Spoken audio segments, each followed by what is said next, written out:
Hoje, dia 2 de outubro de 2019, o município de Porto Velho completa 105 anos. Eu sou Anísio Goraieb, filho de Porto Velho. Estou aqui para falar um pouco sobre a história dessa terra que não é só minha, mas de todos nós.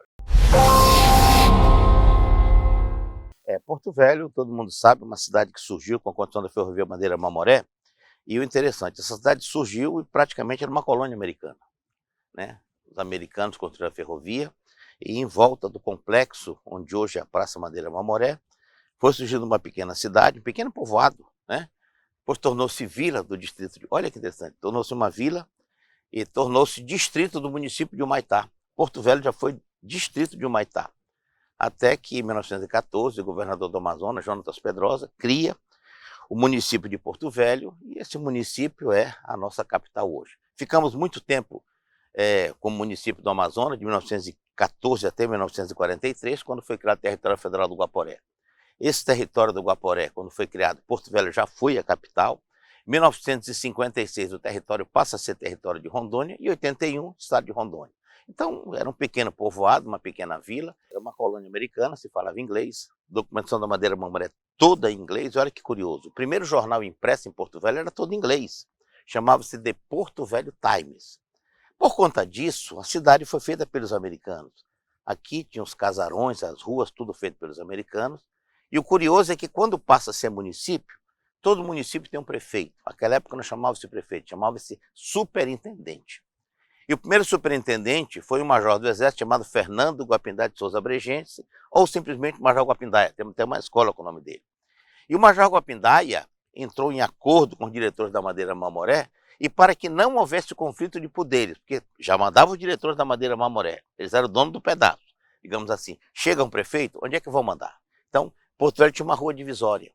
Presidente Dutra, que passa em frente ao UNIR hoje, era a rua divisória. Da Presidente Dutra até o Mar do Rio Madeira, era território americano, o prefeito não mandava em nada daquele lado, e dali para cima era o lado que o prefeito dominava, ou seja, domínio brasileiro. E ficou por 16 anos, de 1915, quando tomou posse de prefeito, até 1931, quando foi criado, ou seja, quando foi nomeado o primeiro diretor da Madeira-Mamoré. Portanto, ficamos 16 anos com uma rua dividindo lado brasileiro e lado americano. Eu acho que a Madeira-Mamoré, sem dúvida, é a mãe do estado de Rondônia. Eu sempre digo isso, e sem medo e sem exagero.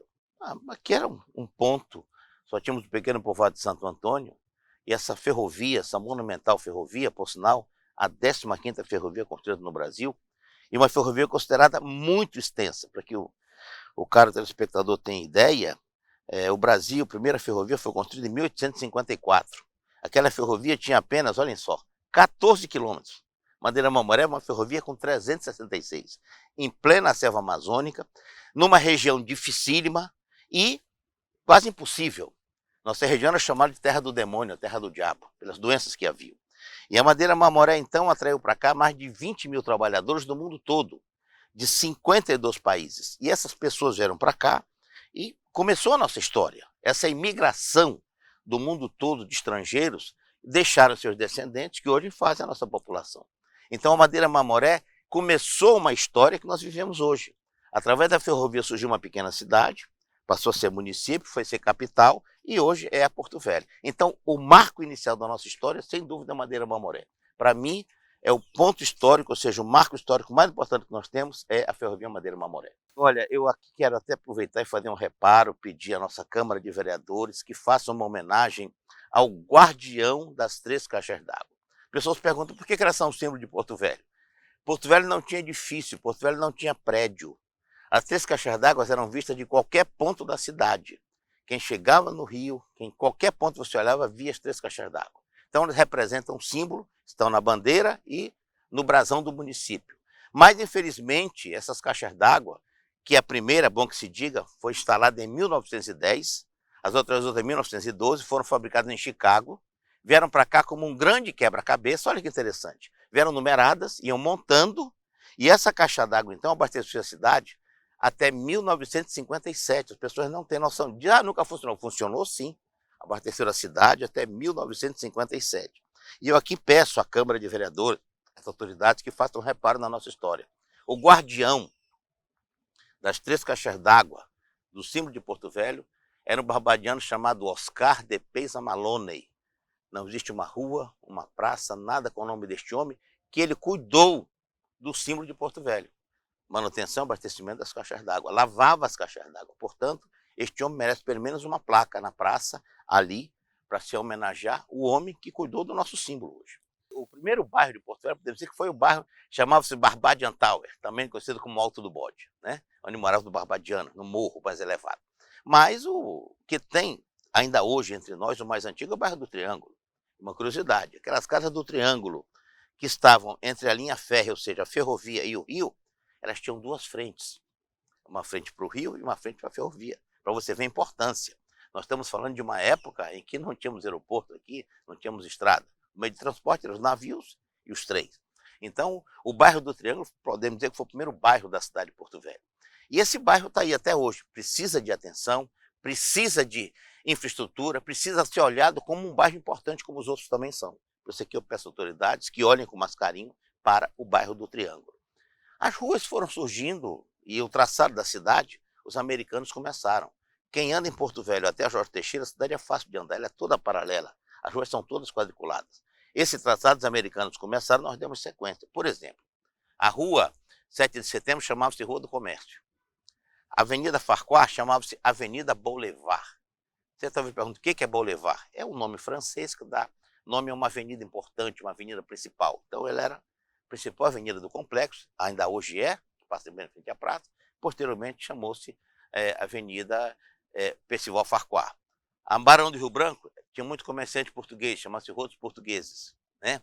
A nossa Rogério Weber é o terceiro nome dessa rua. Essa rua começou como Major Guapindaia, posteriormente foi-se Avenida Norte e Sul e hoje é Rogério Weber. Então, essa era a nossa Porto Velho e esse traçado das cidades americanos começaram e nós apenas demos sequência. Percival Farquhar não estava nos planos dele construir hospital, não se preocupar com a saúde. Percival Farquhar foi considerado louco, por quê? Porque quando ele aceitou o desafio de construir Ferrovia Madeira Mamoré, já era a terceira tentativa. É importante isso aí. A primeira tentativa de fazer a mesma ferrovia foi em 1872, na época do Império. O Brasil não tinha um presidente, tinha um imperador. Dom Pedro II autoriza, olha que interessante, Coronel Turk, parece que tem até alguma coisa aí com uma cervejaria com esse nome, né? Autoriza o Coronel Turk a construir uma ferrovia ligando Santo Antônio até Guajará-Mirim, né? Mal sucedido, ele recua. A segunda tentativa de fazer a mesma ferrovia foi em 1878, 6 anos depois, com uma construtora chamada Pitt Collins, dos irmãos Phillips e Thomas Collins, também mal sucedido. E o que é pior, Pitt Collins não só abandonou as obras, como também abandonou os trabalhadores. Os trabalhadores da Pitt Collins tiveram que ir para Manaus e para Belém, mendigar esmola para voltar para os Estados Unidos. E naquele momento ficou decretado que essa aqui era a terra do demônio, a terra do diabo, devido às doenças. Febre amarela, paludismo, a malária. Então, Percival Farquhar, no ano em que ele inicia as obras, ele é obrigado a construir o primeiro hospital de doenças tropicais do mundo, o Hospital da Candelária. Então, primeira unidade de saúde que Porto Velho teve foi o Hospital da Candelária, não existe mais hoje, correto? Construído por Percival Farquhar. Depois de muito tempo, 1925, chega aqui uma congregação salesiana e as freiras trouxeram para cá a saúde. O Hospital da Candelária vivia uma crise difícil e aí elas constroem e inauguram em 1929 o Hospital São José, que hoje é o Hospital da Astir, ao lado do Maria Auxiliadora. Posteriormente, tinha problemas das crianças nascerem no meio de pessoas, de doentes, pegar infecção, não tinha higiene que tem hoje. Foi construída então a maternidade da Civargas, onde é a prefeitura, a Secretaria Municipal de Fazenda, lá no final da Casa do Gomes. O final ou começo, não sei como vocês acharem melhor, lá perto do Mirante, certo? E ali do lado construíram um posto de pericultura, chamado Posto de Pericultura Ludmila Trota, que era nome da esposa do governador Frederico Trota. Então, a maternidade chamava da Civarga. Então, essas eram as 3 unidades de saúde. Hospital São José, maternidade da Civarga e o posto de pericultura. Isso já na época do território. Ou seja, ficamos muito tempo com apenas 3 unidades de saúde. Hospital, maternidade e o posto. Nós somos uma capital que temos o menor percentual de saneamento do país. É uma vergonha, né? Pra vocês terem uma ideia, a parte mais saneada da cidade, por incrível que pareça, esse saneamento foi feito em 1940, que é o bairro Caiari. Primeiro conjunto habitacional do Brasil, inaugurado por Getúlio Vargas, dia 11 de outubro de 1940. Então, precisamos melhorar muito. Saneamento é saúde. Precisamos melhorar muito a parte de saúde também da população. Temos hoje um pronto-socorro João Paulo II, que foi deixado por Jorge Teixeira em 85, olha lá.